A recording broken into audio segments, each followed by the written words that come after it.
Hello friends, आज की इस वीडियो में हम जानेंगे डेक्सामेथासोन इंजेक्शन के बारे में। दोस्तों, अगर आपको केवल इसके यूज और डोज के बारे में ही जानना है तो YouTube पर बहुत सारी वीडियोज हैं, आप कोई भी वीडियो देख सकते हैं। लेकिन अगर आपको डेक्सामेथासोन की कंप्लीट जानकारी जाननी है, जैसे ये डेक्सामेथासोन क्या है, दवा के किस वर्ग से संबंध रखती है, इसका मैकेनिज्म ऑफ एक्शन क्या है और इसके मैकेनिज्म ऑफ एक्शन को हम विस्तार से जानने वाले हैं।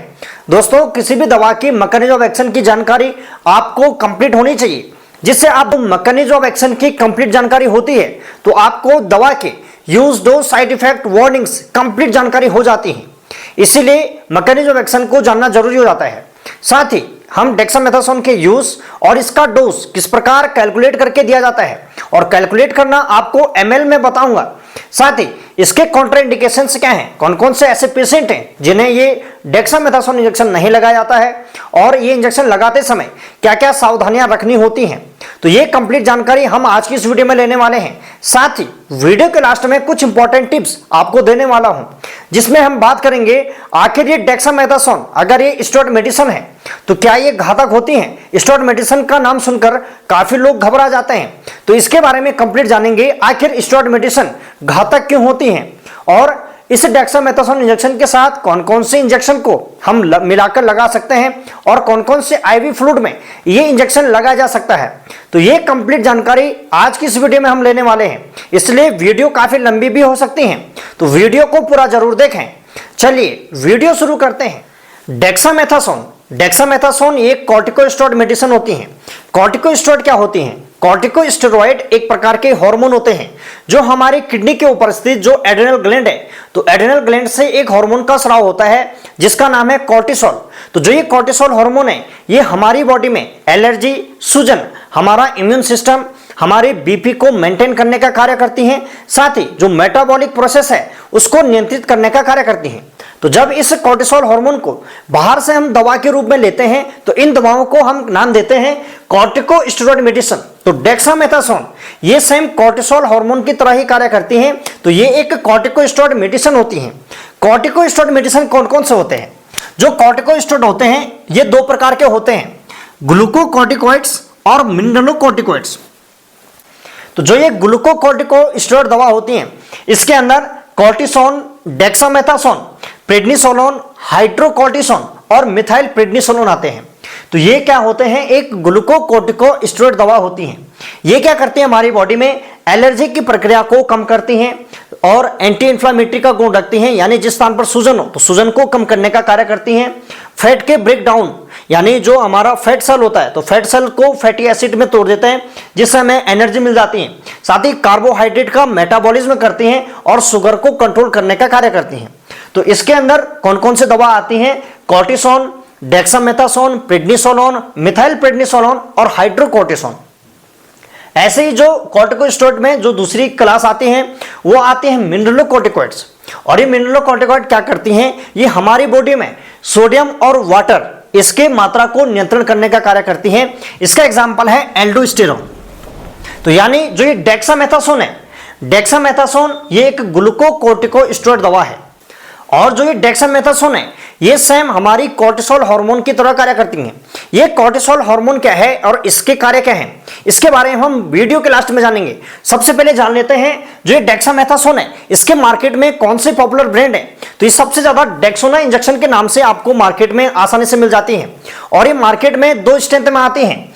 एक आती है 2 ml की स्ट्रेंथ में और जो एम्प्यूल के फॉर्म में आती है, और दूसरी वाइल के फॉर्म में आती है। तो जो 2 ml की स्ट्रेंथ आती है एम्प्यूल में, तो इसमें पूरे 2 ml में 4 mg डेक्सामेथासोन दवा घुली रहती है और अगर आप इसे बैक करेंगे तो आप आसानी से देख पाएंगे।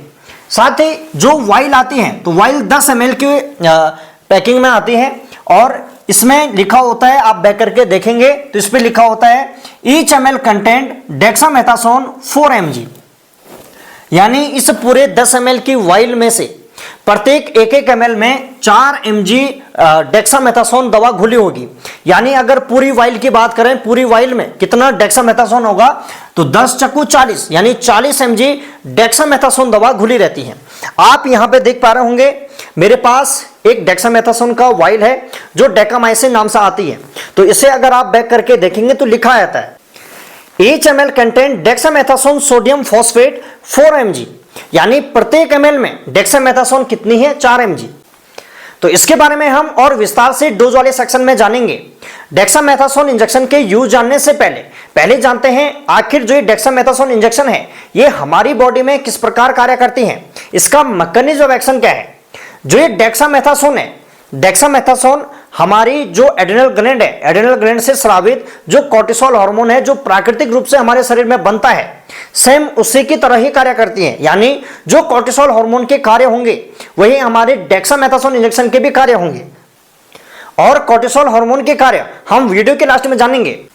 तो जो ये डेक्सामेथासोन है ये एक पावरफुल ग्लूकोकॉर्टिकोस्टेरॉइड दवा होती है और ये जो हमारी बॉडी में जो नेचुरल रूप से जो कोर्टिसोल हार्मोन बनते हैं, जो हमारा एड्रेनल ग्लैंड बना रहा है उसी की तरह ही कार्य करती हैं। लेकिन ये डेक्सामेथासोन नेचुरल तरीके से बन रहे जो कोर्टिसोल हार्मोन है उसकी तुलना में 25 से 30 गुना ज्यादा पावरफुल होती हैं।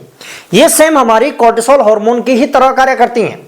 ये डेक्सामेथासोन इंजेक्शन ये कोर्टिसोल हार्मोन के स्तर को नहीं बढ़ाती हैं, बल्कि ये कोर्टिसोल के जो रिसेप्टर हैं उस पर बैठकर सेम कोर्टिसोल के जैसे ही कार्य करती हैं। अर्थात जो ये डेक्सामेथासोन है ये एक सिंथेटिक कॉर्टिकोस्टेरॉइड दवा होती है जो ग्लूकोकॉर्टिकोइड जो रिसेप्टर हैं उसको सक्रिय करके कार्य करती हैं। तो इसके मैकेनिज्म ऑफ एक्शन को विस्तार से जानते हैं। तो जो ये ग्लूकोकॉर्टिकोस्टेरॉइड दवा होती हैं, और ग्लूकोकॉर्टिकोस्टेरॉइड दवा कौन कौन सी होती हैं? Cortisol, dexamethasone, prednisolone, hydrocortisone, methyl prednisolone. हम यहाँ पे डेक्सामेथासोन की बात करें तो डेक्सामेथासोन यानी जो ग्लूकोकॉर्टिकोस्टेरॉइड दवा है इस सभी का मैकेनिज्म ऑफ एक्शन एक जैसा ही होता है। तो आपको अन्य अलग से मैकेनिज्म ऑफ एक्शन जानने की आवश्यकता नहीं है, ये सभी दवाओं के मैकेनिज्म ऑफ एक्शन सेम होते हैं। तो ये ग्लूकोकॉर्टिकोस्टेरॉइड दवा यानी डेक्सामेथासोन ये लिपिड सॉल्युबल होता है और ये लिपिड सॉल्युबल होने के कारण हमारी सेल की जो सेल मेम्ब्रेन होती है तो सेल मेम्ब्रेन को ये आसानी से पार कर जाती है। सेल मेम्ब्रेन को अगर ये पार करती है, सेल मेम्ब्रेन को अगर पार करती है तो सेल के अंदर ये आसानी से चले जाता है। तो जो ये ग्लूकोकॉर्टिकोस्टेरॉइड दवा है ये सेल के अंदर जाकर ग्लूकोकॉर्टिकोइड जो रिसेप्टर है इस पर बाइंड हो जाती हैं। कौन? डेक्सामेथासोन। हम यहाँ पे डेक्सामेथासोन के बारे में पढ़ रहे हैं। तो डेक्सामेथासोन सेल के अंदर उपस्थित जो ग्लूकोकॉर्टिकोइड जो रिसेप्टर है उस पर बाइंड हो जाती है। तो बाइंड होने से एक प्रकार का कॉम्प्लेक्स बन जाता है और कॉम्प्लेक्स बनने से जो न्यूक्लियस के अंदर जाकर ये डीएनए पर कार्य करती हैं और ये बॉडी में उन प्रोटीन को बनाती हैं जो सूजन को रोकने का कार्य करती हैं। जैसे ही जो डेक्सामेथासोन है ये डीएनए के अंदर जाएगी तो डीएनए के अंदर पे जाने के बाद ये हमारी बॉडी में इस प्रकार के प्रोटीन को बनाना शुरू कर देगी जो सूजन को कम करने का कार्य करती हैं, जिस प्रोटीन का नाम है लाइपोप्रोटीन। ये डेक्सामेथासोन है जो स्टेरॉइड मेडिसिन है। तो ये कैसे कार्य करती हैं? ये उन प्रोटीन को बनाता है जो सूजन को रोकने का कार्य करती हैं। तो यहाँ पे जो सेल है तो सेल से उस प्रोटीन का निर्माण होगा जिसका नाम है लाइपोप्रोटीन। तो लाइपोप्रोटीन का निर्माण कर देती हैं। तो लाइपोप्रोटीन के निर्माण से जो प्लाज्मा लाइपेज A2 एंजाइम है इसका निर्माण नहीं हो पाता है और अगर इसका निर्माण नहीं होगा तो उसके बाद अराकिडोनिक एसिड का भी निर्माण नहीं होगा। अराकिडोनिक एसिड का निर्माण नहीं होगा तो दर्द सूजन और उसके लिए आवश्यक केमिकल प्रोस्टाग्लैंडिन, ल्यूकोट्रिन्स इत्यादि का निर्माण नहीं होगा। इससे दर्द सूजन और बुखार जैसी प्रक्रिया दूर हो जाती है। तो समझ गए? तो जो डेक्सामेथासोन है ये इस प्रकार कार्य करती हैं, यानी ग्लूकोकॉर्टिकोस्टेरॉइड की जितनी दवाइयां हैं वे इस प्रकार कार्य करती हैं। अब यहाँ पे आपके माइंड में एक सवाल उठ रहा होगा कि यहाँ पे जब हम दर्द की यानी एनएसआईडी क्लास की दवा देते हैं तो वे क्या करते हैं? कॉक्स को बाधित कर रहे हैं या कॉक्स 1 या कॉक्स 2 को बाधित कर रहे हैं और प्रोस्टाग्लैंडिन का निर्माण नहीं हो रहा है, दर्द सूजन कम हो जा रहा है। तो क्या हम एनएसआईडी क्लास की दवाओं के साथ, दर्द की दवाओं के साथ क्या डेक्सामेथासोन दवा दे सकते हैं? तो इसका आंसर है जी, दे सकते हैं।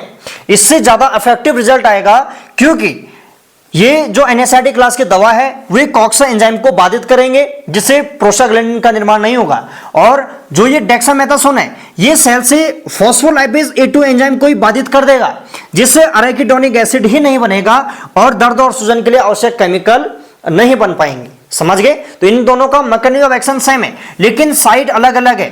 तो कई केसों में डॉक्टर क्या करते हैं?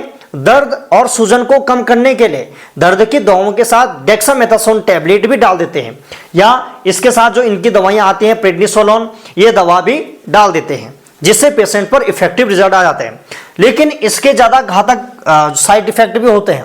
वो क्यों होते हैं? क्योंकि कॉक्स 1 जो एंजाइम है ये हमारे शरीर के लिए जरूरी है और कॉक्स 1 एंजाइम अगर हमारी बॉडी में कम बनेगा तो क्या होगा, अल्सर बनने के चांसेस होंगे, किडनी पर असर ज्यादा पड़ेगा। तो इस कंडीशन में स्टेरॉइड मेडिसिन और पेन किलर दवा को देखरेख में ही दिया जाता है कि कहीं पेशेंट को स्टमक से संबंधित कोई प्रॉब्लम तो नहीं, किडनी से संबंधित कोई प्रॉब्लम तो नहीं है, तो उस कंडीशन में ही ये दवा दी जाती है। नहीं तो इससे गैस्ट्रिक ब्लीडिंग होने का ज्यादा खतरा होता है, पेट में अल्सर बनने के ज्यादा खतरे होते हैं।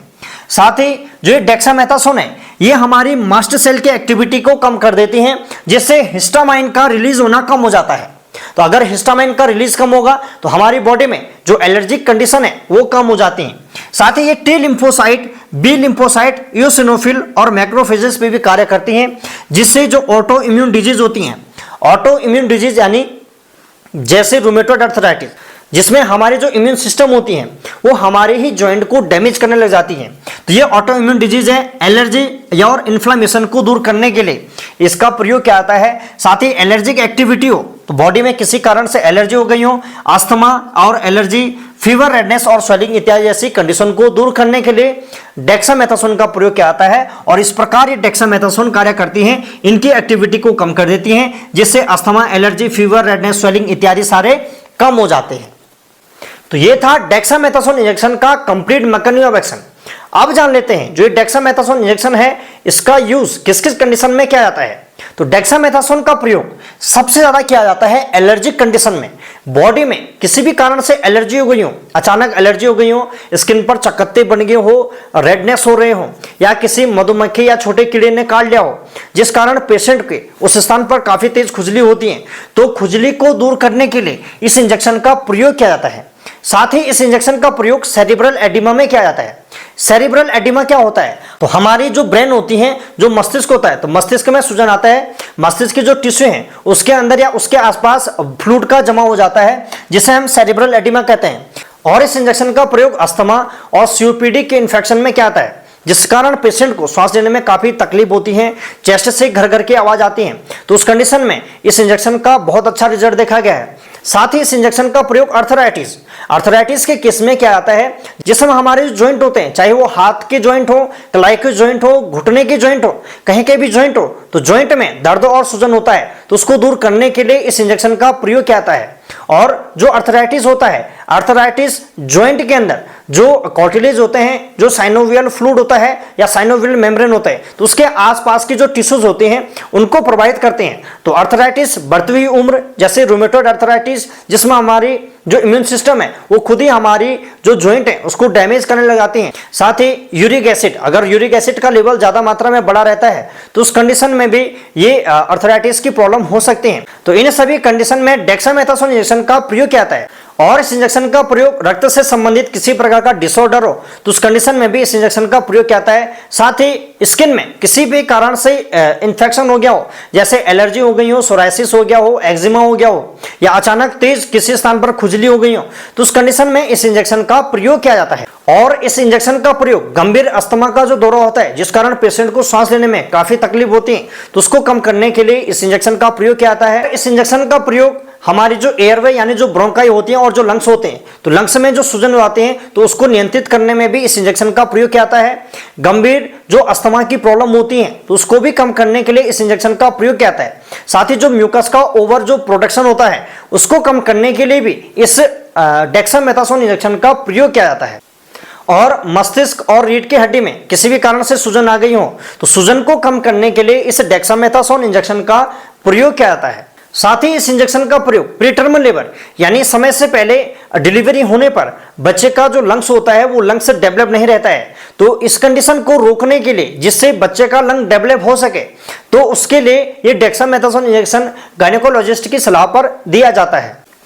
तो ओवरऑल देखा जाए इस डेक्सामेथासोन इंजेक्शन का प्रयोग हमारी बॉडी में किसी भी कारण से एलर्जी हो गई हो, चाहे वो दवा के कारण एलर्जी हो गई हो या किसी अन्य इंजेक्शन के कारण एलर्जी हो गई हो, या किसी कीड़े ने काट लिया हो, या अचानक बॉडी में हिस्टामाइन लेवल जब बढ़ जाता है तो उस कंडीशन में एलर्जी हो जाती है, तो एलर्जिक कंडीशन को दूर करने के लिए एविल इंजेक्शन के साथ ये डेक्सामेथासोन इंजेक्शन लगाए जाते हैं। और अस्थमा और सीओपीडी की जो प्रॉब्लम होती है तो उस कंडीशन में भी ये इंजेक्शन लगाए जाते हैं। साथ ही इस इंजेक्शन को डेरिफाइनिन इंजेक्शन के साथ भी मिक्स करके लगाया जाता है, जिस कारण पेशेंट को जो सांस लेने में तकलीफ हो रही हो तो वो भी दूर हो जाती है।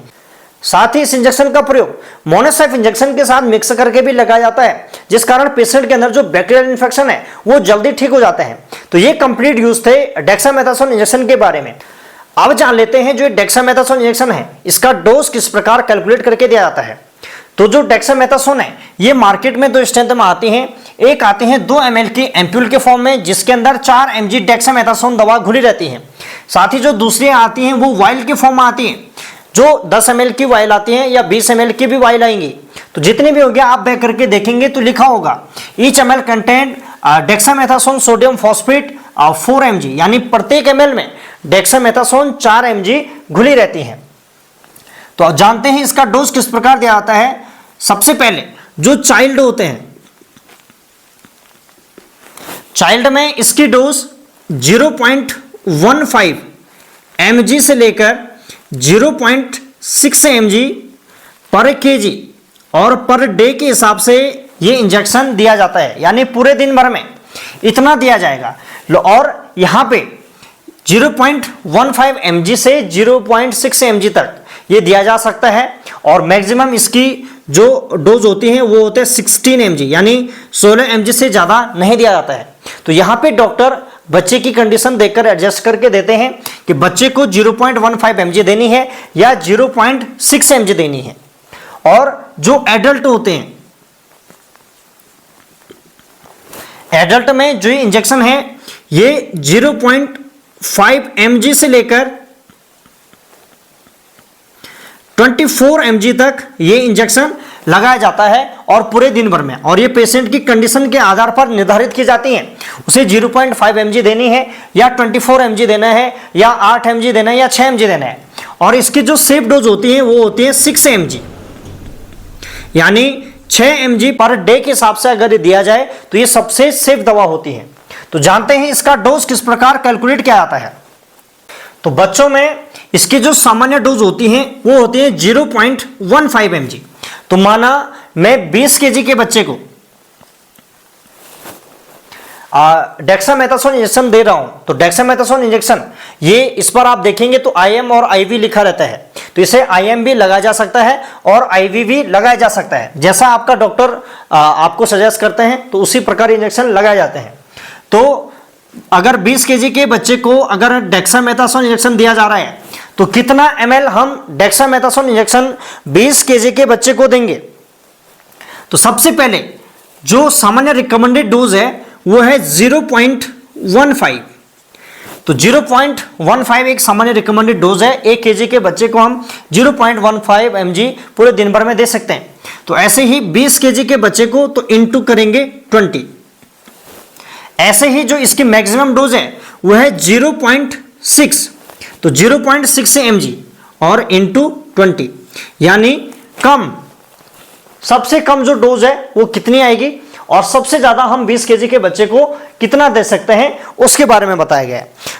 तो अगर आप इसे कैलकुलेट करेंगे तो आपका आंसर आएगा 3 mg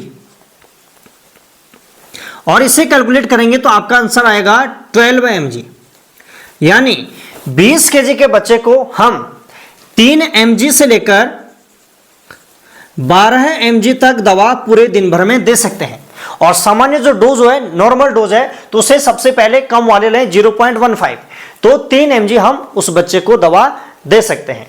समझ गए। अब समस्या यह है कि हमारे पास एम्प्यूल है और एम्प्यूल हमारे पास ml में है, तो हम ml में से किस प्रकार निकालें कि हमारा आंसर 3 mg आ जाए, यानी कितनी ml हम इसमें से दवा निकालें कि उसके अंदर 3 mg दवा आ जाए। तो कैसे कैलकुलेट करते हैं। तो इसके लिए सबसे पहले वही बच्चे का weight into recommended dose, recommended dose है 0.15 इनटू आपके हाथ में जो एम्प्यूल है वो कितने का है। तो हमारे पास 2 ml का एम्प्यूल है, तो 2 और अपॉन 2 ml में कितनी मात्रा घुली है, पूरा 2 ml में, तो 4 mg। तो अगर आप इसे कैलकुलेट करेंगे तो कैलकुलेट करके आपका आंसर आएगा 1.5 ml। तो यानी 1.5 ml में हमें 3 mg दवा मिल जाएगी। तो जो 2 ml की एम्प्यूल होगी, तो 2 ml के एम्प्यूल से हम कितना ml निकालेंगे, तो 1.5 ml हम निकालेंगे। तो बच्चे को IM या IV दिया जा सकता है। यहां पे जो डोज कैलकुलेशन है आप 1 ml के अनुसार भी कर सकते हैं। जैसे माना 1 ml में, ठीक है, तो 1 ml में तो 1 लिखेंगे और 1 ml में कितनी मात्रा घुली है, जब 2 ml में 4 mg घुली है तो 1 ml में 2 mg, तो कैलकुलेट करेंगे तो आपका आंसर भी सेम आएगा, आपका आंसर आ जाएगा। तो आप आसानी से इसे कैलकुलेट कर सकते हैं।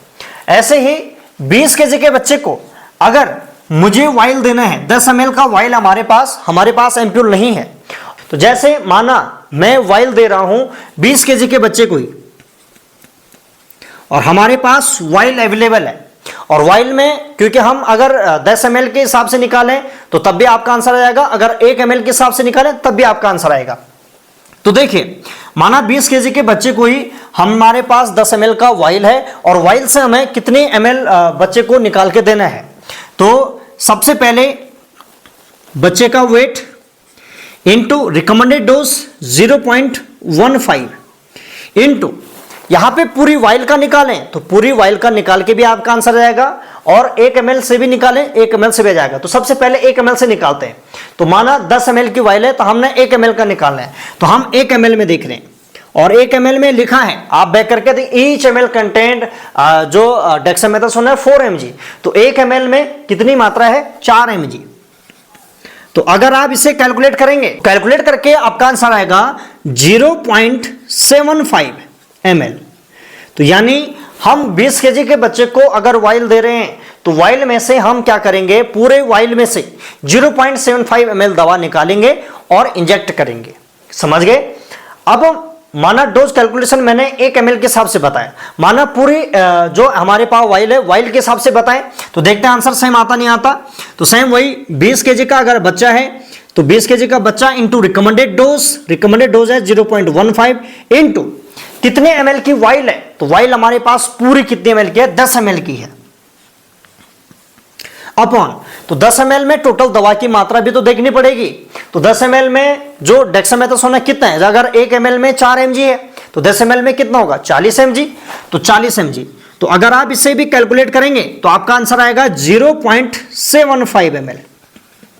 तो दोनों में से आप किसी से भी निकाल सकते हैं। अगर 1 ml से निकालते हैं तो 1 ml में mg की मात्रा हमें देखनी है, अब पूरी वाइल में निकालते हैं तो पूरी वाइल में हमको mg की मात्रा देखनी है। तो इस प्रकार इसका डोज कैलकुलेट करके दिया जाता है। साथ ही मैं आपको बता दूं 12 वर्ष से ऊपर के जो बच्चे होते हैं, और जो अगर 40 kg का होगा तो 40 kg या 12 वर्ष से ऊपर के बच्चों को एडल्ट डोज दी जाती है।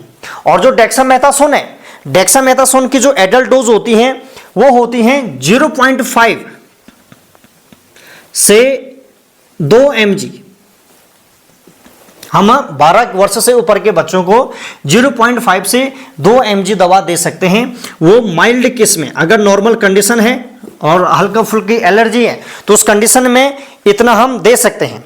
लेकिन अगर अस्थमा का प्रॉब्लम है या ज़्यादा एलर्जिक कंडीशन है तो एलर्जिक कंडीशन में 4 से लेकर 8 mg तक हम उस एडल्ट व्यक्ति को लगा सकते हैं। लेकिन इसकी जो सबसे जो सेफ मानी जाती है डोज वो मानी जाती है 6 mg। तो 6 mg सबसे सेफ डोज मानी जाती है। साथ ही अगर एडिमा का प्रॉब्लम हो गई हो, सेरिब्रल एडिमा या एडिमा का प्रॉब्लम हो गया हो, तो उस कंडीशन में 10 mg तक भी ये इंजेक्शन दिया जा सकता है। तो ये था इसका डोज कैलकुलेशन, और मुझे विश्वास है आप डोज कैलकुलेशन को आसानी से समझ गए होंगे। अब जान लेते हैं जो डेक्सामेथासोन इंजेक्शन है इसका साइड इफेक्ट क्या होता है। सामान्यतः इसका कोई साइड इफेक्ट नहीं देखा गया, लेकिन अगर ज्यादा लंबे समय तक या ज्यादा मात्रा में इसका प्रयोग किया जाता है तो ये क्या क्या साइड इफेक्ट दिखा सकती हैं।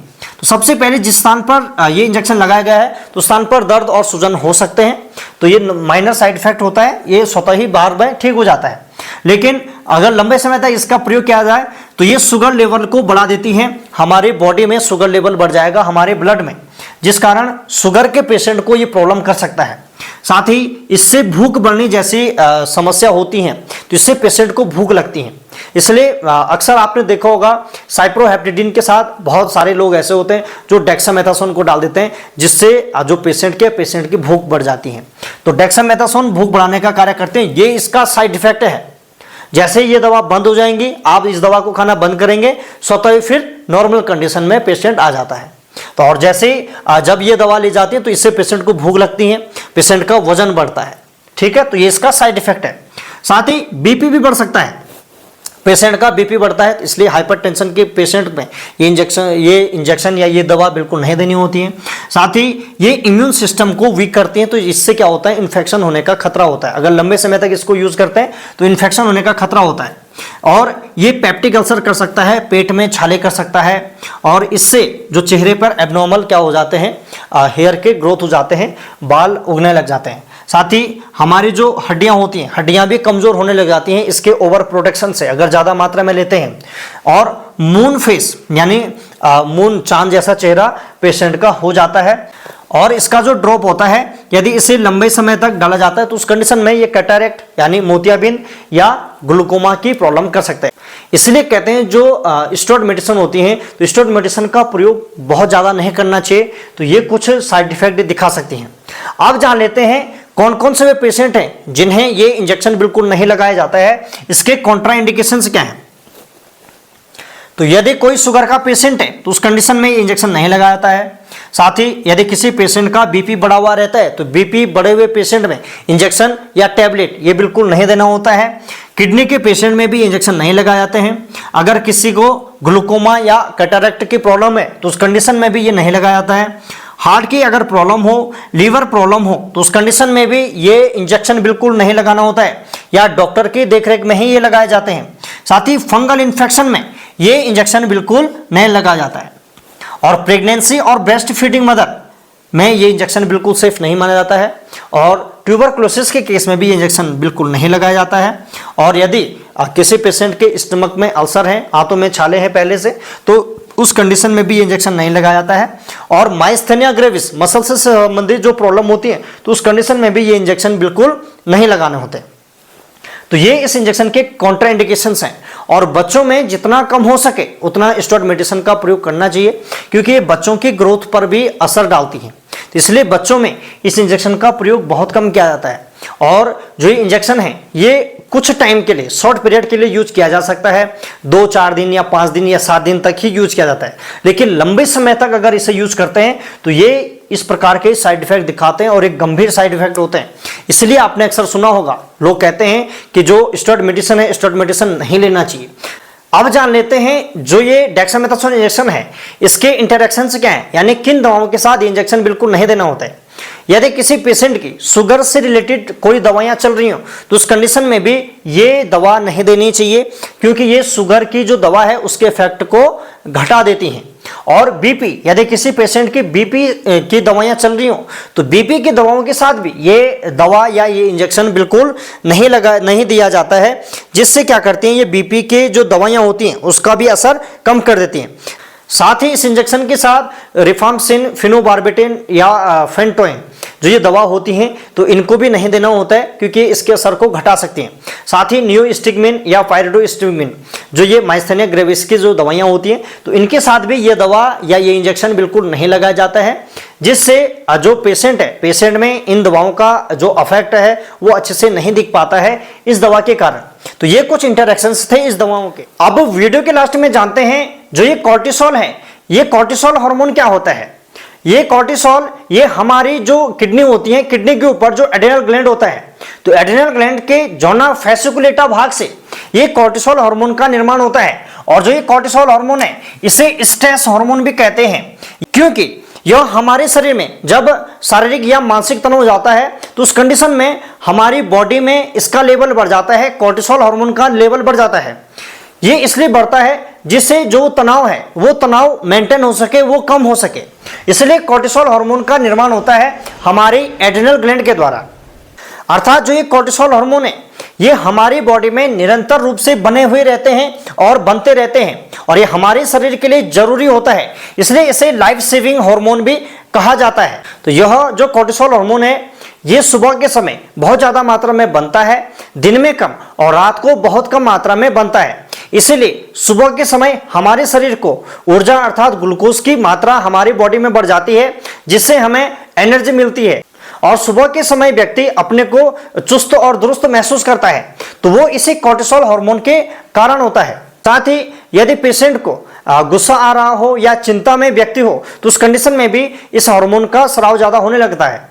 साथ ही बॉडी में किसी स्थान पर एलर्जी, इन्फ्लेमेशन और सूजन हो रही हो या इन्फेक्शन हो रहा हो तो उस कंडीशन में भी इस कोर्टिसोल हार्मोन का उत्पादन ज्यादा होता है, जिससे कोर्टिसोल हार्मोन के उत्पादन से ये एलर्जिक प्रक्रिया जो होती है, जो खुजली, जो रैशेस होते हैं, जो सूजन की प्रक्रिया है वो कम हो जाती है। तो हमारी बॉडी खुद कोर्टिसोल हार्मोन का निर्माण करती है जिससे वे इन एलर्जिक कंडीशन के प्रति सचेत रह सके। लेकिन जब इन्फेक्शन बहुत ज्यादा हो गया हो या एलर्जिक कंडीशन बहुत ज्यादा हो गई हो तो उस कंडीशन में हमें बाहर से कॉर्टिकोस्टेरॉइड दवा लेनी होती है, जैसे डेक्सामेथासोन। तो ये दवा लेना आवश्यक हो जाता है जिस कारण जो एलर्जी की कंडीशन है वो तुरंत कम हो सके। तो स्ट्रेस की कंडीशन में जो ये कोर्टिसोल हार्मोन है इसका निर्माण ज्यादा होने लग जाता है, जिस कारण पेशेंट की हार्ट रेट बढ़ जाता है, पेशेंट के दिल की धड़कन बढ़ जाती है और दिल की धड़कन बढ़ने से बॉडी में एनर्जी मिल जाती है तो पेशेंट जो तनाव वाली स्थिति है उससे पेशेंट को आराम मिल सके। यदि अगर ये कोर्टिसोल हार्मोन का निर्माण नहीं होगा तो इस कंडीशन में पेशेंट की बीपी डाउन हो जाती है, पेशेंट में जो ग्लूकोज का लेवल है वो भी डाउन हो जाता है और पेशेंट बेहोश भी हो सकता है। तो कोर्टिसोल न बनने की स्थिति में ये प्रॉब्लम हो सकती है। साथ ही जो ये कोर्टिसोल हार्मोन है ये हमारी लीवर में ग्लूकोनियोजेनेसिस की प्रक्रिया को बढ़ाता है। तो कोर्टिसोल क्या करता है, हमारी जो प्रोटीन होते हैं तो प्रोटीन्स को अमीनो एसिड में तोड़ देते हैं और अमीनो एसिड से जो लीवर है वो ग्लूकोज का निर्माण करते हैं। तो यानी कोर्टिसोल ग्लूकोज के निर्माण को बढ़ाती है। साथ ही कोर्टिसोल हमारी जो फैट सेल होती हैं तो फैट सेल को ब्रेक डाउन करके ये फैटी एसिड में बदल देती हैं जिससे एनर्जी मिल सके और शरीर के लिए ऊर्जा मिल सके। और जो ये कोर्टिसोल है ये हमारी मांसपेशियों की जो प्रोटीन होती हैं तो मांसपेशियों की प्रोटीन को तोड़कर अमीनो एसिड में तोड़ देती हैं और अमीनो एसिड से जिससे एनर्जी मिल सके। तो ओवरऑल देखा जाए तो जो ये कोर्टिसोल है ये हमारी बॉडी में ग्लूकोज के लेवल को बढ़ाती है जिससे हमें एनर्जी मिल सके। तो कोर्टिसोल क्या करती है, ग्लूकोज के लेवल को बढ़ाती है।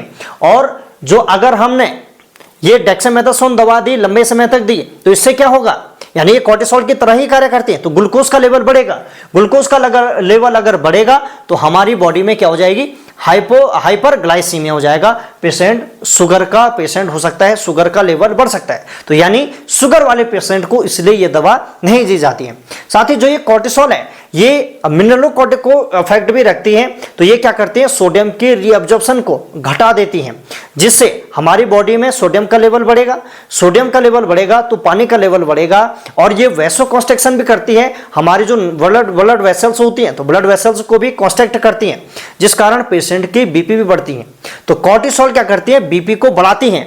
और जब बाहर से हम फिर कोर्टिसोल की जो दवाइयां होती हैं ये दवा देंगे तो ये हमारी क्या करेगी, बीपी को भी बढ़ाएगी। तो इसीलिए हाइपरटेंशन के पेशेंट में ये दवा नहीं दी जाती। तो साथ ही जो ये कोर्टिसोल है ये हमारे इम्यून सिस्टम को मेंटेन करने का कार्य करती हैं। जो ओवर एक्टिव जो इम्यून सिस्टम होती है तो उसको नियमित रखने का कार्य करती हैं। इसलिए जो ये कोर्टिसोल है ये एलर्जी, सूजन और इन्फ्लेमेशन इत्यादि प्रक्रिया को नियंत्रित करने का कार्य करती हैं। तो यदि कोर्टिसोल की मात्रा हमारी बॉडी में कम हो जाएगी तो क्या होगा, हमें एलर्जी की प्रॉब्लम हो जाएगी, खुजली हो जाएगी, पेशेंट को ऑटो इम्यून जो रिएक्शन होते हैं वो हो जाएंगे, स्किन पर रैशेस हो जाएंगे, चकत्ते पड़ जाएंगे, एलर्जी की प्रॉब्लम हो जाएगी। तो जब ये प्रॉब्लम हो जाएंगी तो उस कंडीशन में डेक्सामेथासोन दवा दी जाती है। डेक्सामेथासोन क्या है, एक कॉर्टिकोस्टेरॉइड ही दवा है।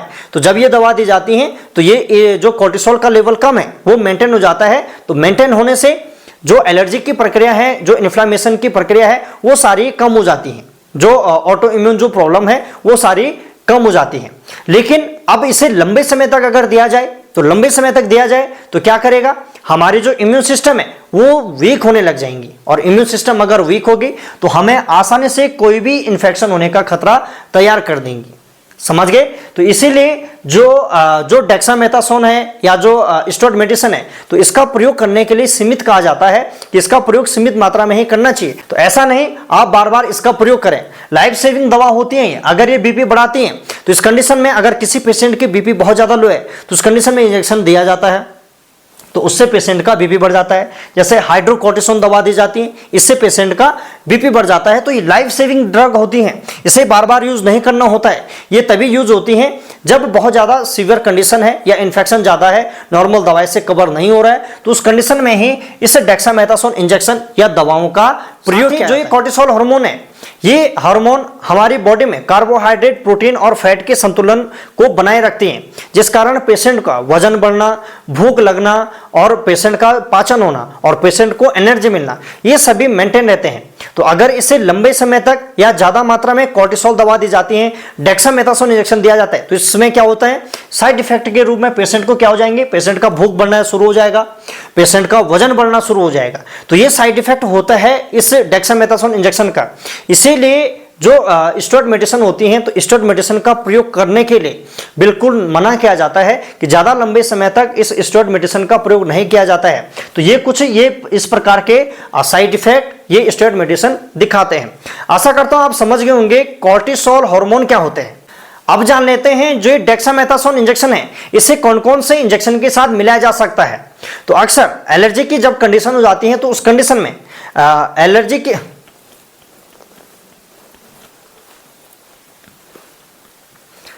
अब जान लेते हैं जो डेक्सामेथासोन इंजेक्शन है, इसे कौन कौन से इंजेक्शन के साथ मिलाया जा सकता है। तो सामान्यतः एलर्जी या अस्थमा की जब प्रॉब्लम हो जाती है, तो उस कंडीशन में एविल इंजेक्शन के साथ डेक्सामेथासोन इंजेक्शन मिलाया जाता है। और यदि किसी कारण से बॉडी में बैक्टीरियल इन्फेक्शन हो गया हो, तो बैक्टीरियल इन्फेक्शन की कंडीशन में जेंटामाइसिन के साथ भी डेक्सामेथासोन इंजेक्शन मिलाया जाता है।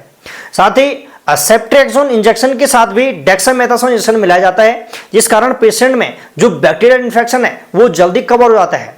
और डेरिफाइलिन, जिसमें थियोफाइलिन और इटियोफाइलिन होता है, उसके साथ भी मिक्सअप में ये डेक्सामेथासोन इंजेक्शन लगाया जाता है, जिस कारण पेशेंट को जो श्वास संबंधी जो प्रॉब्लम होती है वो दूर हो जाती है।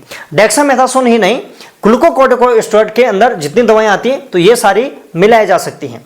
जो ये इंजेक्शन मैंने बताए हैं, ये इंजेक्शन आपस में मिलाकर लगाए जा सकते हैं, लेकिन इसके कोई लिखित प्रमाण नहीं है। तो प्रैक्टिस के आधार पर ये इंजेक्शन लगाए जाते हैं और पेशेंट पर इफेक्टिव रिजल्ट भी आते हैं।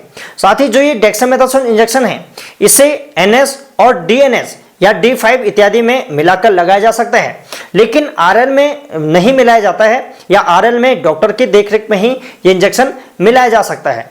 तो ये कंप्लीट जानकारी थी डेक्सामेथासोन इंजेक्शन के बारे में। जानकारी यदि अच्छी लगी हो तो वीडियो को लाइक, शेयर और चैनल को सब्सक्राइब करें। आपका अपना YouTube channel PN pharma tips.